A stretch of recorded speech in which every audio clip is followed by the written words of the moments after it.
Good afternoon my dear students.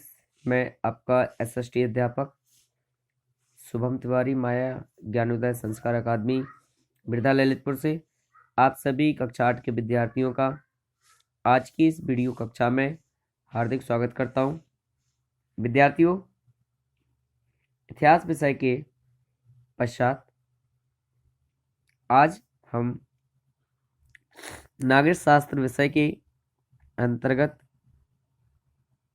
Lesson 2 देश की सुरक्षा एवं विदेशी नीति, इस लेसन के अंतर्गत अध्ययन करेंगे। तो आइए ज़्यादा समय ना लेते हुए कक्षा को प्रारंभ करते हैं। विद्यार्थियों, देश की स्वतंत्रता आज़ादी के बाद उस आज़ादी को बचाए रखना बहुत आवश्यक था, जिसके लिए सैन्य शक्ति को मजबूत करना एक बड़ा काम था। आज़ादी के तुरंत बाद पाकिस्तान द्वारा किए गए आक्रमण ने हमें और सतर्क कर दिया, अतः सेना को आधुनिक बनाने, सैन्य बल की संख्या बढ़ाने तथा सेना की नई जरूरतों को पूरा करने के लिए सैन्य अनुसंधान एवं प्रशिक्षण केंद्र स्थापित किए गए।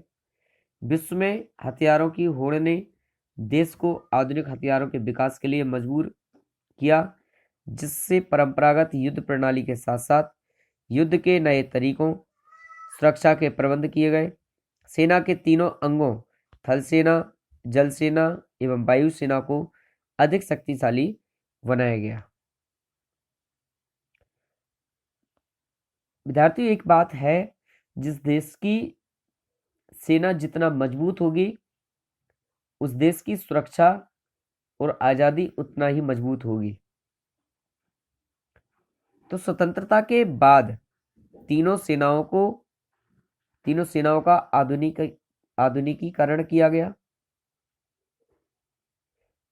आधुनिक हथियारों से सेना को सुसज्जित करने का कार्यक्रम अभियान चलाया गया।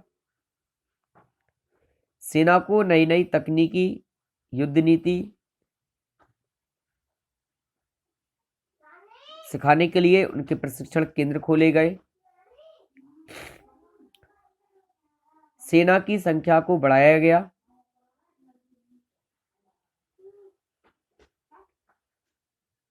तो विद्यार्थियों, हमारी भारतीय जो सेना है उसके 3 अंग हैं। इन तीनों का जो एक शक्तिशाली संगठन है वो सैन्य संगठन कहलाता है। आइए इससे जुड़ी हुई कुछ और जानकारियों पर चर्चा करते हैं। सबसे पहले यह जानते हैं कि भारतीय सेना का जो सर्वोच्च सेनापति कमांडर होता है वो राष्ट्रपति है। यानी हमारे देश की सेनाएं जो हैं, थल सेना, नौसेना, वायुसेना, ये तीनों सेनाएं राष्ट्रपति के अंडर में कार्य करती हैं। किंतु इन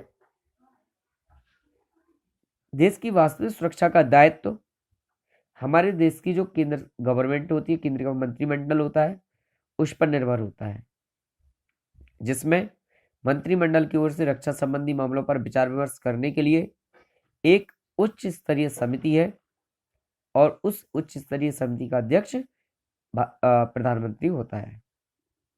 रक्षा मंत्री और रक्षा मंत्रालय इसके कार्य के संचालन का देखरेख करते हैं और तीनों सेनाओं के तीनों अंगों के कार्यों की निगरानी भी रखते हैं।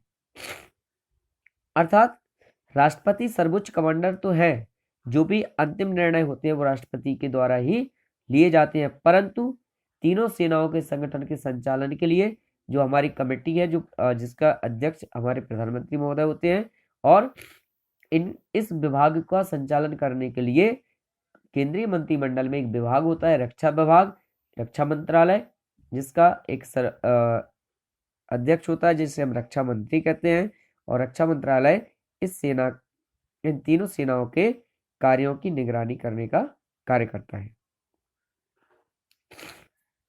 तो विद्यार्थियों, गणतंत्र दिवस के अवसर पर टेलीविजन के सेना के तीनों जल सेना, थल सेना, नौसेना, वायुसेना मार्च पास्ट करते हम सभी ने देखा है। आइए जानते हैं कि मुख्यालय कहां पर है।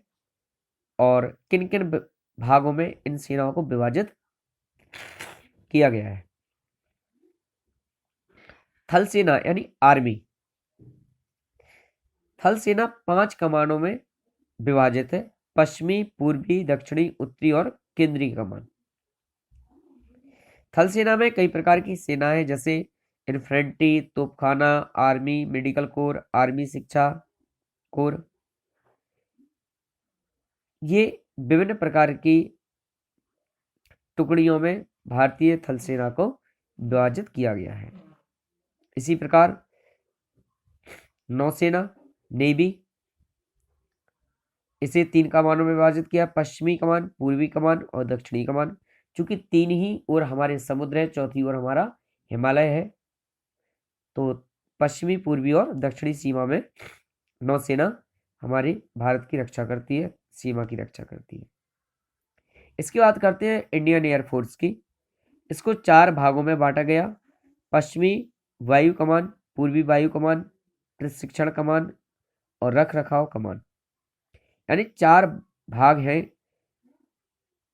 3 भाग ऐसे, 2 भाग ऐसे हैं जो देश की सुरक्षा में 24 घंटे तत्पर रहते हैं।